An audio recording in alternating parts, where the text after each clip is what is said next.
కుంభరాశి వారికి ఆదాయం 2, వ్యయం 8, గౌరవం 4, అగౌరవం 2. కుంభరాశి వారికి ఈ సంవత్సరం బాగుంది. ఆర్థికపరమైన విషయాలు, విదేశీయాల సంబంధమైన విషయాలు, రాజకీయ సామాజిక సంబంధమైన విషయాలు అనుకూలంగా ఉన్నాయి. వ్యాపారం బాగుంటుంది, లాభాలు బాగుంటాయి, సమాజంలో కీర్తి ప్రతిష్టలు వృద్ధి చెందుతాయి, వివాహాది శుభకార్యాలు ముడిపడతాయి, పాత రుణాలు తీరుస్తారు, ఆర్థికంగా బలపడతారు, బంధుమిత్రులకు ఆత్మీయులకు చెప్పుకోదగిన సహాయం చేస్తారు, పెట్టుబడికి సంబంధించిన విషయాలు లాభిస్తాయి, పెట్టుబడి పెట్టిన వ్యాపారాలు బాగుంటాయి, సంతాన పురోగతి బాగుంటుంది, వాళ్ళ భవిష్యత్తు కూడా చాలా బాగుంటుంది. ఆరోగ్యపరమైన విషయాల్లో జాగ్రత్తలు అవసరం.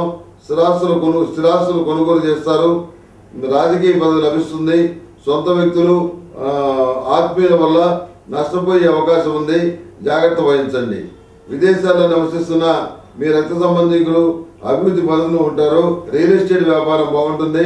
భాగ్యంలో సంచరించు శనిరావుల సంచారం, తృతీయంలో సంచరించు కేతుగ్రహ సంచారం, చతుర్థ పంచమ స్థానాల్లో సంచరించు గురుగ్రహ ప్రభావం, గురుమోక్షమి, శుక్రమోక్షమి, రవిచంద్ర గ్రహణాలు ప్రధానమైనటువంటి ఫలితాలను నిర్దేశిస్తున్నాయి. ఆత్మవిశ్వాసంతో మీరు ప్రారంభించిన వ్యాపారం బాగుంటుంది.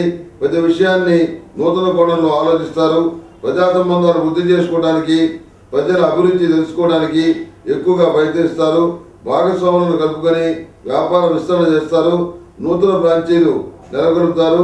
మారుతున్నటువంటి సామాజిక పరిస్థితులకు అనుగుణంగా మీ వ్యూహాన్ని ఎప్పటికప్పుడు మార్చుకుంటారు. మొత్తం మీద ఈ సంవత్సరం చాలా చాలా బాగుంది. కుంభరాశి వారికి మరింత అనుకూలమైన ఫలితాలు సాధించడానికి ఈ కుంభరాశి వారు మహాపాశుపత హోమం చేయటం అనేది చెప్పదగినటువంటి సూచన.